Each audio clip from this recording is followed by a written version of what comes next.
Friends जय Jagannath. Hello friends जय जगन्नाथ। आपको आम यूट्यूब चैनल पुणी थे स्वागत।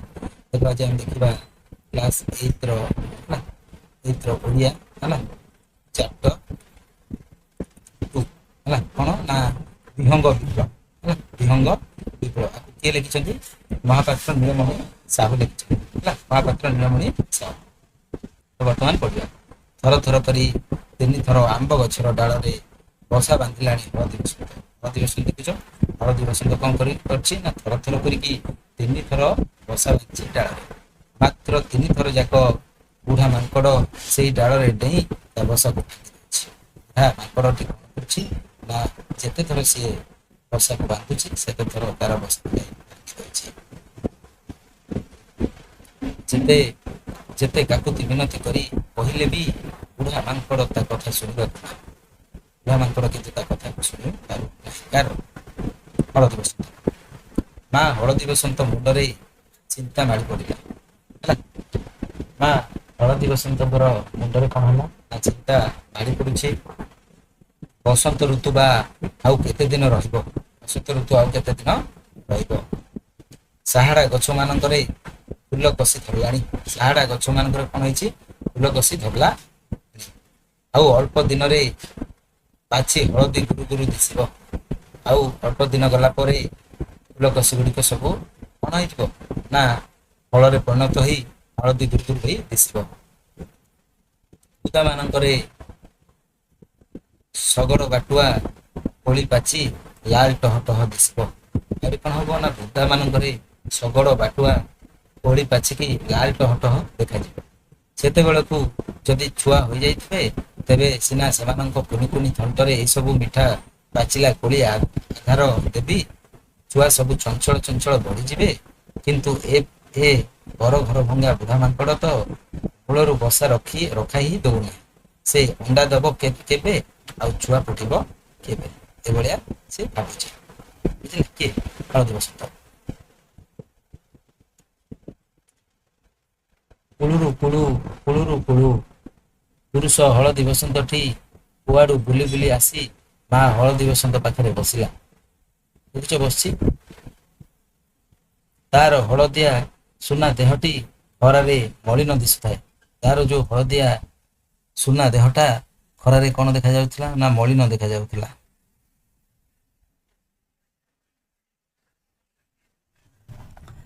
कहिला बुझिला बुझिल आख आखरे पाख आखरे आउ को गछ खाली नाही अन्य चढ़ई माने सबु गछरे बसा बांधी अंडा दे सारे केतेक अंडा उष्माउछंती मध्य आउ केतेकंकर छुआ फुटिलाणी आमे एबे कौन करिबा। माँ हलदी बसंत दुखरे कांदी पकेइला और कांदी कांदी कहिला से नियालिया बुढ़ा मांकड़ को जबत करिवा पई कौन एठी केही नाही का का का करी का गोटे से समय आसिला। सेमानंकर बंधु डामरा कुआ हठात आसी पहुंची गला तांकर बंधु थिला कि डामरा कुआ कुआ माने काऊ सबू शुणी सारी से कहिला तुमे माने बड़ भीरु हला भीरु माने डरुआ बुढ़ा मांकड़टा को जबत करि पारु ना आमे काऊ माने काहेकि अत्याचार सही पारु ना आम प्रति किए खराब व्यवहार कले आमे ताकू थंटरे खुंपी खुंपी आउ नखरे बिदारी अस्त व्यस्त करदे सर्वसाधारण रास्ता उपरे समस्ते मिसी बड़ पार्टी ताकू गाली दौ तार इज्जत महत सारी दौ सेथिपाई तो बुढ़ा मांकड़ आम बसार छाई मारे ना। पुरुष हलदी बसंत कहिला कौन आउ करिबा करिबु कह ताकू जेते नेहुरा होई कहिलु से कौन शुणुछि आमे हेलु गायक जाति गीत गाई बसंत ऋतु हेले गीत बोलिबा आमर काम आमे तो आउ तुम भली लड़ुआ जाति नुह। एही समय रे आकाश रे सुभिला चिरिंग चिरिंग चिरिंग काऊ तार डोला दुईटा को बुलाई ऊपर को थंट टेकी कहिला ओह गंगेई महाराज परा आसीबा हो कहला। गंगेई आसी काऊ पाखे बसिला काऊ पचारिला आउ सबु खबर कौन गंगेई महाराज आजिकाली तो तुम मानकर कच्चे पो बार ଗାଡ଼ିଆ ପୋଖରୀ ତ ଶୁଖି ଆସିଲାଣି, ମାଛ ଦିଟା ଭଲ ମିଳୁଥିବ, ଚିରିଂ ଚିରିଂ ଚିରିଂ। ଗଙ୍ଗେୟ କହିଲା, ନାଇଁ ହୋ। ଗଙ୍ଗେୟ କହିଲା, ନାଇଁ ହୋ, ମଣିଷଙ୍କର ପେଟକୁ ତ ସବୁ ନିଅଣ୍ଟ ପଡ଼ିଲାଣି। ଗାଡ଼ିଆ ପୋଖରୀରେ ଆଜିକାଲି କୁଜି ଗେଣ୍ଡାଟିଏ ବି ମିଳିବା କଷ୍ଟକର। ତାପରେ ହଳଦୀ ବସନ୍ତ ଉଦ୍ଦେଶ୍ୟରେ କହିଲା, ହଳଦୀ ବସନ୍ତ ଭାଇ, ଚାରିଆଡ଼େ ତ ଏତେ ରଙ୍ଗର ଫୁଲ, ଏତେ ପ୍ରକାର କୋଳି, ଆଉ ଏତେ ସୁନ୍ଦର ପବନ। ଗାଅ ଦେଖି ଗୋଟିଏ ଗୀତ ଗାଅ। ତୁମର ସେଇ ମନ ମତାଣିଆ କୁଳୁରୁ କୁଳୁ ସ୍ୱରରେ ଗୀତ ଗୋଟେ ଗାଅ। ଅନେକ ଦିନୁ ଭଲ ଗୀତଟିଏ ଶୁଣାଯାଇ ନାହିଁ। କିଏ କହିଲା? ଗଙ୍ଗେୟ ହେଲା। ଗଙ୍ଗେଇ କହିଲା ହେଲା। ତାପରେ ନେକ୍ସଟ ଯିବା। ହଳଦୀ ବସନ୍ତ ତାର ଦୁର୍ଦ୍ଦଶା ବିଷୟରେ କିଛି କହିବା ପୂର୍ବରୁ ସେମାନଙ୍କ ପ୍ରତି ବୁଢ଼ା ମାଙ୍କଡ଼ କିପରି ଅତ୍ୟାଚାର କରୁଛି ସେ କଥା ବର୍ଣ୍ଣନା କରି କାଉ କହିଲା, ଗଙ୍ଗେଇ ମହାରାଜ, ଏଥକୁ ଉପାୟ କ'ଣ କୁହ? ହଳଦୀ ବସନ୍ତ ସାରି କୋଇଲି ହେରିକା ହେଲେ ଆମ ଭିତରେ ଶିଳ୍ପୀ। ପକ୍ଷୀ ଜାତିର ସଭ୍ୟତା ସଂସ୍କୃତି ଏହିମାନଙ୍କ ଯୋଗୁଁ ହିଁ ବଞ୍ଚିଛି। ଏମାନଙ୍କୁ ସାହାଯ୍ୟ ନ କଲେ ଆମେ ବଞ୍ଚିବା ବୃଥା। କେହି ଜାଣନ୍ତି ନାହିଁ ବଗ କେତେବେଳୁ ଆସି ସେମାନଙ୍କ ଠାରୁ ଅଳ୍ପ ଦୂରରେ ଗୋଟାଏ ଥୁଣ୍ଟା ଗଛ ଡାଳରେ ଦୁଇ ପଟକୁ ଟେଣା ମେଲାଇ ଗୁମ୍ ମାରି ବସିଛି। ବଗ ସବୁଦିନେ ଗମ୍ଭୀର ରହିଥାଏ, କାହା ସଙ୍ଗେ ବେଶୀ କଥାବାର୍ତ୍ତା କରେ ନା, ମିଳିମିଶା ମଧ୍ୟ କରେ ନା, ମିଳାମିଶା ମଧ୍ୟ କରେ ନା। ନିଜକୁ ବଡ଼ ଧାର୍ମିକ ବ୍ୟକ୍ତି ବୋଲି ସବୁବେଳେ ପରିଚୟ ଦେଇକି ବୁଲେ। କିନ୍ତୁ ଶୁଆ କହେ, ବଗ ମସ୍ତ ବଡ଼ ଠକ, ସ୍ୱାର୍ଥପର। ପାଣିକୁଆ ସିନା ବୁଡ଼ି ବୁଡ଼ି ମାଛ ଖାଏ, ବଗ ଧ୍ୟାନ କଲା ଭଳି ବସିଥିବ, ହେଲେ ଅସଲରେ ଛକିଥିବ। ମିନଟିଏ କେତେବେଳେ ମୁଣ୍ଡ ଟେକୁଛି। ସାରି କହେ, ବଗ ଟିକିଏ ଗୋରା ବୋଲି ତା ମନରେ ବଡ଼ ଗର୍ବ।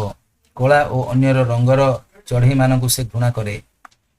କାଉ କଳା ହେଲା, କାଉ କଳା, ତେଣୁ ବଗ ତାକୁ ପାଖ ପୁରାଏ ନାହିଁ।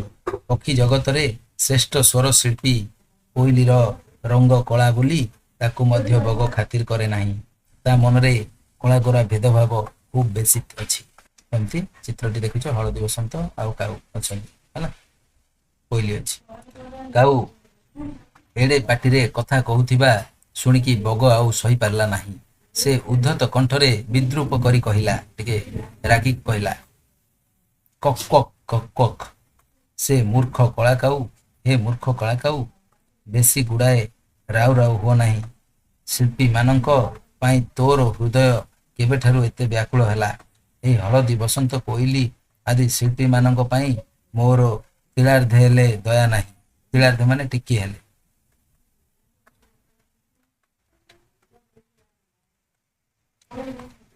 ଏମାନେ ହେଲେ ବିଦେଶୀ ପକ୍ଷୀ। ବର୍ଷ ଯାକ ଏମାନେ କୋଉଠି ଥାଆନ୍ତି? ଏମାନେ ଜନ୍ମଭୂମିର ଖରା ସହିବେ ନାହିଁ, ବର୍ଷା ସହିବେ ନାହିଁ, ଶୀତ ବି ସହିବେ ନାହିଁ। ଏହି ବସନ୍ତ ଋତୁ ଆସିଲେ ଦଳ ଦଳ ହୋଇ ଆସି ନାନା ଢଙ୍ଗ ଦେଖାଇ ଆମ ଆହାର ଉପରେ ଭାଗ ବସାଇବେ। ଏମାନଙ୍କର ଭଲା ଜନ୍ମଭୂମି ପ୍ରତି ମମତା ଅଛି। ହଳଦୀ ବସନ୍ତ ବଗର ଏହି ଅପବାଦରେ ଭାରି ଦୁଃଖିତ ହେଲା, ଟିକେ ରାଗିଗଲା ମଧ୍ୟ। ତଥାପି ତାର ସ୍ୱଭାବ ସୁଲଭ ମଧୁର ଗଳାରେ କହିଲା, କୁଳୁରୁ କୁଳୁ କୁଳୁରୁ କୁଳୁ। ଦେଖ ଭାଇ ବଗ, ଆମେ ହେଲୁ ଶିଳ୍ପୀ। ସମଗ୍ର ବସୁଧା ଆମର ଜନ୍ମଭୂମି। ଆମେ କାହାକୁ ପର ଭାବୁନାହୁଁ, ସମସ୍ତେ ଆମର ନିଜର। ଦେଖୁଛ ଚିତ୍ରଟି, କାଉ ହେଲା, ଏଠି କୋଇଲି ବଗ ଅଛନ୍ତି ହେଲା, ଏଠି ମାଙ୍କଡ଼ ବି ଅଛି, ଦେଖୁଛ ବୁଢ଼ା ମାଙ୍କଡ଼। ତାପରେ ଦେଖ, କିନ୍ତୁ କାଉକୁ ଏତେ କଅଁଳେଇ କରି କହି ଆସେନା। ସେ କର୍କଶ ଭାବରେ ହିଁ ବଗକୁ ଭର୍ସନା କଲା, ଭର୍ସନା ମାନେ ଗାଳି କଲା, କରି କହିଲା, ତୁମେ ଅତି ସ୍ୱାର୍ଥପର, ଅସାମାଜିକ ଓ ଅହଙ୍କାରୀ। ବିପଦ ବେଳେ ପଡ଼ୋଶୀ ମାନଙ୍କୁ ସାହାଯ୍ୟ କରିବା ଦୂରରେ ଥାଉ, ଯିଏ ଏଭଳି ଅସହିଷ୍ଣୁ ଭାବ ଦେଖାଏ ସେ ଅତି କ୍ଷୁଦ୍ର ମନା। କାଉ କଥା ଶୁଣି ସବୁ ଚଢ଼େଇ ଏକାଥରକେ ବୋବେଇ ଉଠିଲେ, କା କା କା, ଚିରିଂ ଚିରିଂ ଚିରିଂ, କୁଳୁରୁ କୁଳୁରୁ କୁଳୁ। ସମ୍ମିଳିତ ଭାବରେ ସେମାନେ ବଗର ସ୍ୱଭାବକୁ ନିନ୍ଦା କଲେ। ବଗ ଅପମାନରେ ସେଠୁ ଉଡ଼ି ଚାଲିଗଲା। ଏହି ସମୟରେ କୁଆଡ଼ୁ ଆସି ସେଠି ପହଞ୍ଚିଗଲା କଜଳପାତି। ତାକୁ ଦେଖି ସବୁ ଚଢ଼େଇ ପୁଣି ଥରେ ବୋବେଇ ଉଠି ସ୍ୱାଗତ ଜଣାଇଲେ। କଜଳପାତି ପକ୍ଷୀ ସମାଜର ମଧ୍ୟସ୍ଥି କାମ କରେ। ଭଲ ଲୋକି କରି କଳି କଜିଆ ମେଣ୍ଟାଇ ଦିଏ। ଭଲରେ ନ ମେଣ୍ଟିଲେ କଜଳପାତି ନିଜର ଶକ୍ତି ଖଟାଇବାକୁ ବି ଭୁଲେ ନାହିଁ। ତାର ଟାଣୁଆ ମୁନିଆ ଥଣ୍ଟରେ ସେ ଛେଳି ମେଣ୍ଢା ଗୋରୁ ଗାଈ ପିଠିକି ମଧ୍ୟ ହାଣି ଖଣ୍ଡିଆ କରିଦିଏ। ତେଣୁ ପକ୍ଷୀମାନେ ତାକୁ ଶ୍ରଦ୍ଧା କରନ୍ତି, ଟିକେ ଭୟ ମଧ୍ୟ କରିଥାନ୍ତି। ଚ୍ୟାଂ ଚ୍ୟାଂ ଚ୍ୟାଂ ଚ୍ୟାଂ। କଥା କଣ? ହଳଦୀ ବସନ୍ତ ଦୁହିଁଙ୍କ ମୁହଁ ଏମିତି ଶୁଖିଯାଇଛି କାହିଁକି? କାଉ ହଳଦୀ ବସନ୍ତଙ୍କର ସମସ୍ତ ଦୁରବସ୍ଥା ଜଣାଇଲା। ତାପରେ କହିଲା, ଦେଖ ବନ୍ଧୁ, ମା ହଳଦୀ ବସନ୍ତ ନିକଟରେ ଅଣ୍ଡା ଦେବ, ମାତ୍ର ବୁଢ଼ା ମାଙ୍କଡ଼ ତିନି ଥର ସେମାନଙ୍କର ବସା ଭାଙ୍ଗିଦେଲାଣି। ତାର ଦାଉ ବଡ଼ ଅସହ୍ୟ ହେଲାଣି। ବୁଝୁଛ? ତାପରେ ଦେଖ, ସମଦୁଃଖୀ କଜଳପାତି ମାଙ୍କଡ଼ ପାଖକୁ ଗଲା। ବର ଗଛରେ ଗୋଟିଏ ଡାଳରେ ବସି ଆଉ ଗୋଟାଏ ଡାଳକୁ ଆଉଛି ବୁଢ଼ା ମାଙ୍କଡ଼ ଘୁମାଉଛି। କଜଳପାତି ତା ମୁଣ୍ଡ ଉପରେ ଚକର କାଟି ଉଡ଼ି ବୋବାଇ ଲାଗିଲା। ଚ୍ୟାଂ ଚ୍ୟାଂ ଚ୍ୟାଂ ଚ୍ୟାଂ। ବୁଢ଼ା ମାଙ୍କଡ଼ର ନିଦ ଭାଙ୍ଗିଲା। ସେ କେତେ ଥର ତାର ଦୁଇ ଗୋଡ଼ ଗାଲକୁ କୁଣ୍ଢାଇ ସାରି ବିରକ୍ତରେ ନାଲି ଆଖି ଦେଖାଇ ପଚାରିଲା, ଖଁ ଖାଁ କେ ହେଲା, ଇଏରେ ତୁ କଣ କହୁଛୁ ବୋଲି କହିଲା। ଚ୍ୟାଂ ଚ୍ୟାଂ ଚ୍ୟାଂ ଚ୍ୟାଂ, ମୁଁ କଜଳପାତି ବୋଲି କଜଳପାତି କହିଲା। ବିଚରା ହଳଦୀ ବସନ୍ତର ବସା ଭାଙ୍ଗିବା କଣ ତୁମର ଉଚିତ ହଉଛି? କିଏ ପଚାରିଲା? କଜଳପାତି ପଚାରିଲା ମାଙ୍କଡ଼। ହଁ ଖାଁ କେ ହେଁ, ଉଚିତ ଅନୁଚିତ ମୁଁ ବୁଝେ ନାହିଁ। ଗଛ ଡାଳରେ ଡେଇଁ ବୁଲିବା ମୋର ଅଭ୍ୟାସ। ଆମେ ବଳଶାଳୀ, ଆମର ଯାହା ଇଚ୍ଛା ଆମେ ତାହା କରିବୁ। ଜୋର ଯାର ମୁଲକ ତାର ବୋଲି କିଏ ମାଙ୍କଡ଼ଟି କହିଲା। କଜଳପାତି ତା ଉପରେ ବହୁ ପ୍ରକାର ବୁଝାଇଲା, ମାତ୍ର ଗଉଁଆ ମାଙ୍କଡ଼ ତା କଥା ବୁଝିଲା ନାହିଁ। କଜଳପାତିର ସବୁ କଥା ତାର ଏ କାନରେ ପଶି ସେ କାନରେ ବାହାରିଗଲା। ଶେଷରେ ସେଥିରୁ ନିରସ୍ତ ହୋଇ କଜଳପାତି କହିଲା, ତାହେଲେ ମୁଁ ରାଜାଙ୍କ ପାଖରେ ତୁମ ନାମରେ ଫେରାଦ ହେବି। ଫେରାଦ ମାନେ ଅପିଲ କରିବି, ହେଲା, କମ୍ପ୍ଲେନ ଦେବି। ବୁଢ଼ା ମାଙ୍କଡ଼ ତାଚ୍ଛଲ୍ୟ କରି କହିଲା, ହଁ ଖାଁ ଖେଁ କର ନା, ଫେରାଦ କର। ମୁଁ ତୁମ ରାଜାଙ୍କୁ ଡରିଛି ନା କଣ? ମକଦ୍ଦମାକୁ ପରୁଆ କରିଛି? ମୁଁ କଣ ପରୁଆ କରିଛି? ରାଜାଙ୍କ ଦରବାର ବିରାଧୀ ବୀରବର ପ୍ରବଳ ପ୍ରତାପୀ ଶ୍ରୀ ଶ୍ରୀ କଣ୍ଟକ ଜିହ ଭଲ୍ଲୁକ ମହାରାଜ ସିଂହାସନ ଉପରେ ଉପବେଶନ କରିଛନ୍ତି। ଭଲ୍ଲୁକ ହଉଛି ରାଜା। ପାଖରେ ଆଉ ଗୋଟିଏ ଆସନରେ ବସିଛନ୍ତି ପ୍ରଧାନମନ୍ତ୍ରୀ ମହାଶୟ ଶ୍ରୀଯୁକ୍ତ ହୀନବୁଦ୍ଧି ଜମ୍ବୁକ ବସିଛନ୍ତି। ସେନାପତି ଶ୍ରୀଯୁକ୍ତ ତୀକ୍ଷ୍ଣ ଦନ୍ତ ବୃକ ଚତୁର୍ଦିଗକୁ ଆରକ୍ତ ନୟନରେ ଦୃଷ୍ଟି ନିରପେକ୍ଷ କରି ଦରବାରରେ ଖଡ଼ଗସ୍ତେ ତୃପ୍ତ ଭଙ୍ଗୀରେ ଦଣ୍ଡାୟମାନ ହେଇଛନ୍ତି, ଠିଆ ହେଇଛନ୍ତି। ତୀକ୍ଷ୍ଣ ଦନ୍ତ ବୃକ ବୋଲି ଗୋଟେ ପକ୍ଷୀ। ପାରିଷଦ ମାନଙ୍କ ମଧ୍ୟରେ ଅରଣ୍ୟର ପଶୁ ଜଗତର ପକ୍ଷୀ, କଟାସ, ପଣ୍ଡୁଚିମୂଷା, କୁଟ୍ରା, ହରିଣ, ଝିଙ୍କ ଆଦି ସରୀସୃପ ଜଗତର ଅହିରାଜ ଓ ବୋଧି ଆଦି ଏବଂ ପକ୍ଷୀ ଜଗତର ଶୁଆ, କାକତୁଆ, ପାରା, ପେଚା ଓ ବୁଲବୁଲ ଆଦି ସ୍ୱ ଆସନ ଅଳଙ୍କୃତ କରି ରାଜାଙ୍କ ମୁହଁକୁ ଚାହିଁ ବସିଅଛନ୍ତି। ସେ ବଣରେ ସିଂହ, ବାଘ, ହାତୀ ନଥିବାରୁ ସମସ୍ତେ ମିଳିମିଶି ଭାଲୁକୁ ରାଜା କରିଛନ୍ତି। ସମସ୍ତଙ୍କର ସମର୍ଥନ ପାଇ ଭାଲୁ ମଧ୍ୟ ନିରଙ୍କୁଶ ଭାବରେ ଶାସନ କାର୍ଯ୍ୟକୁ ଚଳାଉଛି। ଆଜି ଦରବାରରେ ଚାଲିଛି ମାଙ୍କଡ଼ ବିରୁଦ୍ଧରେ ମକଦ୍ଦମା। ତେଣୁ ସମସ୍ତେ ଉଦ୍ଗ୍ରୀବ ହୋଇ ରାଜାଙ୍କ ରାୟ ଶୁଣିବା ପାଇଁ ଅପେକ୍ଷା କରିଛନ୍ତି। ହଳଦୀ ବସନ୍ତ ପକ୍ଷରେ ସାକ୍ଷ୍ୟ ଦେଉଛନ୍ତି ଗଙ୍ଗୋଇ, କୋଇଲି, କଜଳପାତି ଓ କପୋତ। ବୁଢ଼ା ମାଙ୍କଡ଼ ପକ୍ଷରେ ସାକ୍ଷୀ ଦେବାକୁ ଆସିଛନ୍ତି ପାତି ମାଙ୍କଡ଼, ଶାଳିଆ ପାତିନୀ। ହଳଦୀ ବସନ୍ତ ପାଇଁ କାଉ ଓକିଲାତି କରି ପ୍ରମାଣ କରିଦେଲା ଯେ ମାଙ୍କଡ଼ ଦୋଷୀ। ରାଜକାଉର ଯୁକ୍ତିକୁ ହୃଦୟଙ୍ଗମ କରି ରାୟ ଦେଲେ, ହେ ଦୁଷ୍ଟ ମାଙ୍କଡ଼, ବିନା ଦୋଷରେ ବାରମ୍ବାର ହଳଦୀ ବସନ୍ତଙ୍କର ବସା ଭାଙ୍ଗିଥିବାରୁ ତୁମେ ଦୋଷୀ। ତୁମକୁ କଠିନ ଦଣ୍ଡ ଦିଆଯିବ ବୋଲି ଭଲ୍ଲୁକ ମହାରାଜ କହିଲେ। ରାଜାଙ୍କ ରାୟ ଶୁଣି ଚଢ଼େଇମାନେ ଆନନ୍ଦରେ ବୋବେଇ ଉଠିଲେ। ମାତ୍ର ମାଙ୍କଡ଼ ଦୁଇ ଗୋଡ଼ରେ ଠିଆ ହୋଇ ଦୁଇ ହାତ ଯୋଡ଼ି କହିଲା, ଧର୍ମବତାର, ଆପଣଙ୍କର ଆଦେଶ ଶିରଧାର୍ଯ୍ୟ। ମାତ୍ର ଆପଣ କେବଳ ଆଗକୁ ଚାହିଁ ବିଚାର କରିଛନ୍ତି। ଏବେ ଟିକେ ପଛକୁ ଚାହିଁ ବିଚାର କରନ୍ତୁ, କାରଣ ଆଗ ପଛକୁ ଚାହିଁ ବିଚାର ନ କଲେ ବିଚାର ଏକତରଫା ହୋଇଯିବାର ଆଶଙ୍କା ଅଛି। ରାଜା ପଛକୁ ଚାହିଁ ଦେଖିଲେ ସିଂହାସନ ପଛପଟେ ଗୋଟେ ବିଶାଳ ପାଚିଲା ପଣସ ଥୁଆ ହେଇଛି। ତାକୁ ଦେଖି ରାଜାଙ୍କ ମନ ଭଳିଗଲା ବା କଣ ହେଇଗଲା, ଲୋଭ ହେଇଗଲା। ସେ ସଙ୍ଗେ ସଙ୍ଗେ ବିଚାର ବଦଳାଇ ଦେଇ ରାୟ ଦେଲେ, ହେ ଅହଙ୍କାରୀ ହଳଦୀ ବସନ୍ତ, ପ୍ରକୃତରେ ତୁମେ ହିଁ ଦୋଷୀ, ତୁମେ ହିଁ ଦଣ୍ଡ ପାଇବ। କାଉ ବିଚଳିତ ହୋଇ କହିଲା, କା କା କା ନା ନା ନା ନା ମହାରାଜ, ହଳଦୀ ବସନ୍ତ ଦୋଷ କଣ? ହଳଦୀ ବସନ୍ତର ଦୋଷ କଣ? ରାଜା କହିଲେ, ଆରେ ନିର୍ବୋଧ କାକ, ବାନର ବଳବାନ ଜୀବ, ପୁନଶ୍ଚ ସେ ଶାଖା ମୃଗ ଅଟେ। ତାର ପ୍ରକୃତି ହେଲା ସେ ଗଛ ଡାଳରେ ଡେଇଁବ ହିଁ ଡେଇଁବ। କାଉ କହିଲା, ଏ ଗଛ ଡାଳରେ ଡେଇଁପାରେ, ମାତ୍ର ଡେଇଁ କରିକି ସେ ହଳଦୀ ବସନ୍ତର ବସା ଭାଙ୍ଗିବା କାହିଁକି? ରାଜା କହିଲେ, ମାଙ୍କଡ଼ ଯୋଉ ଡାଳରେ ଡେଇଁବ, ହଳଦୀ ବସନ୍ତ ଆଗ ସେ ଡାଳରେ ବସା କରିବ କାହିଁକି? ହଳଦୀ ବସନ୍ତ ହିଁ ଦୋଷୀ, ତାକୁ ଜେଲ ଓ ଜରିମାନା ଦଣ୍ଡ ମଧ୍ୟ ଦିଆଯିବ। ମାଙ୍କଡ଼ ମହା ଆନନ୍ଦରେ ରାଜାଙ୍କୁ ସଲାମ ଠୁକି ଡେଇଁ ଡେଇଁ ଦରବାର ତ୍ୟାଗ କଲା। ଚଢ଼େଇ ମାନେ ନିରାଶ ହୋଇକି ନିରୁପାୟ ହୋଇ ଦଳ ବାନ୍ଧି ନୀରବରେ ଫେରିଲେ। ରାଜାଙ୍କର ହଠାତ୍ ଏପରି ବିଚାର ବଦଳି ଯାଉଥିବାର କାରଣ ବୁଦ୍ଧିମାନ କାଉ ମଧ୍ୟ ବୁଝିପାରିଲା ନାହିଁ। ସେମାନେ ଅଳ୍ପ ଦୂର ଯାଇଛନ୍ତି କି ନାହିଁ, କଜଳପାତି ଦେଖିଲା ଘର ଚଟିଆ ତାର ଟିକି ଟିକି ଡେଣା ଦୁଇଟି ହଲାଇକି ଧୀର ବେଗରେ ତାଙ୍କ ପଛେ ପଛେ ଛୁଟୁଛି। କାରଣ କଣ ଜାଣିବାକୁ ସେ ଅନ୍ୟ ଚଢ଼େଇମାନଙ୍କୁ ଅପେକ୍ଷା କରିବା ପାଇଁ ନିର୍ଦ୍ଦେଶ ଦେଲା। ଘର ଚଟିଆ ଅଣନିଶ୍ୱାସୀ ହୋଇଯାଉଥାଏ। ସେ କହିଲା, ଚିଂ ଚିଂ ଚିଂ ଚିଂ ଚିଂ ଚିଂ। ଭାଇମାନେ, ମୁଁ ରାଜାଙ୍କର ସିଂହାସନ ପଛ କାନ୍ଥପୁରାରେ ବସା କରିଥାଏ। ମୁଁ ଦେଖିଛି, ବୁଢ଼ା ମାଙ୍କଡ଼ ବହୁ ଆଗରୁ ମନ୍ତ୍ରୀଙ୍କୁ ହାତ କରି ରାଜସିଂହାସନ ପଛପଟେ ଗୋଟାଏ ପଣସ ଲାଞ୍ଚ ସ୍ୱରୂପ ରଖି ଦେଇଥିଲା। ଲାଞ୍ଚ ପାଇକି ରାଜା ଏପରି ବିଚାର ବଦଳାଇ ଦେଲେ। କାଉ ଏକଥା ଶୁଣିକି ବଡ଼ ଉତ୍ତ୍ୟକ୍ତ ହୋଇଗଲା। କା କା ରଡ଼ିରେ ସେ ଚଉଦିଗକୁ କମ୍ପାଇ ଦେଲା। ତାର ରଡ଼ି ଶୁଣିକି ଶହ ଶହ କାଉ, କଜଳପାତି, ଚିଲ, ଶାଗୁଣା ଆଦି ପକ୍ଷୀମାନେ କୁଆଡ଼ୁ ଉଡ଼ି ଆସି ଜମା ହୋଇଗଲେ। ସେମାନେ ଏକାଠି ବସି ସ୍ଥିର କଲେ, ସମସ୍ତେ ମିଶିକି ଏଇଭଳି ଲାଞ୍ଚୁଆ ରାଜା ଓ ମନ୍ତ୍ରୀଙ୍କୁ ଆକ୍ରମଣ କରିବେ ଓ ସିଂହାସନରୁ ତଡ଼ିଦେବେ।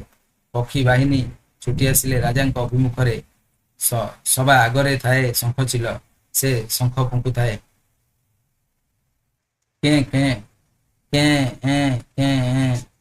ତାର ପଛକୁ ଡାମରା କାଉ ଓ ତାର ଶତ ଶତ କୁଆ ବାହିନୀ, ତା ପଛକୁ ଶହ ଶହ କଜଳପାତି ଓ ତା ପଛକୁ ଦଳକୁ ଦଳ ଅନ୍ୟାନ୍ୟ ପକ୍ଷୀମାନେ ଥାନ୍ତି। ସମସ୍ତେ ଏକାବେଳକେ ରାଜାଙ୍କର ନଅର ଭିତରେ ପଶିଗଲେ। ଦେଖିଲେ, ଭଲ୍ଲୁକ ମହାରାଜ ଶୃଗାଳ ମନ୍ତ୍ରୀଙ୍କ ସହିତ ଏକତ୍ର ବସିକି ସେଇ ପାଚିଲା ପଣସଟିକୁ ମହା ଆନନ୍ଦରେ ଖାଇ ଲାଗିଛନ୍ତି।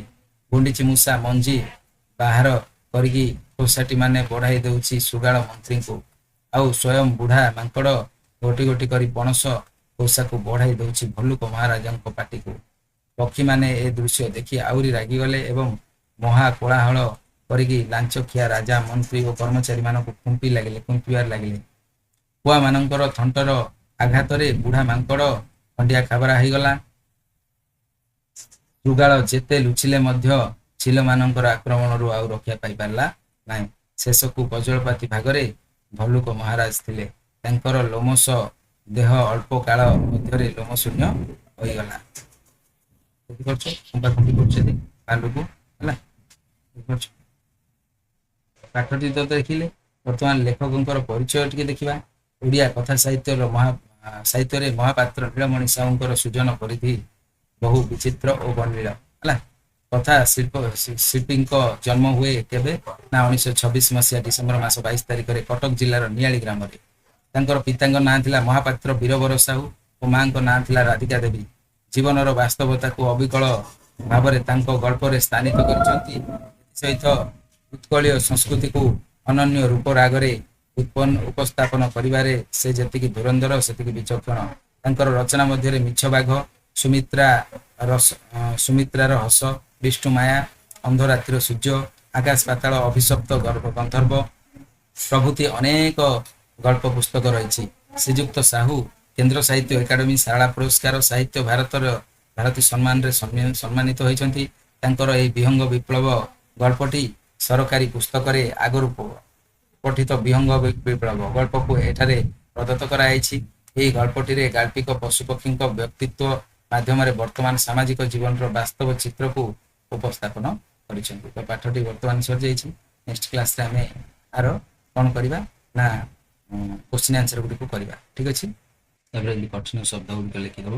ବିହଙ୍ଗ, ବିପ୍ଳବ, ବଡ଼ ପରିବର୍ତ୍ତନ ହେଲା ନଭମଣ୍ଡଳ, କାକଳି, ଉଡ଼ାଣ, ବିଚରଣ ହେଲା ସମାଗମ, ସ୍ୱାଧୀନତା ହେଲା ଉଦ୍ବୋଧନ ହେଲା ତାପରେ ପ୍ରେରଣା ହେଲା ତାପରେ ଅଭ୍ୟୁଦୟ, ସଂଘର୍ଷ, ଲଢ଼େଇ ହେଲା ତାପରେ ପ୍ରେରଣା, ଆନ୍ଦୋଳନ, ଆନ୍ଦୋଳିତ ହେଲା ପ୍ରତିଧ୍ୱନି, ଅଭିଯାନ, ସଂଘର୍ଷ, ଅଭ୍ୟୁଦୟ ହେଲା ନିର୍ଭୀକ ହେଲା ତାପରେ ସଂକଳ୍ପ, ଉତ୍କର୍ଷ ହେଲା ତାପରେ ଚେତନା, ପରିବ୍ୟାପ୍ତି ଏମିତି ଲେଖିଦେବ କଠିନ ଶବ୍ଦ।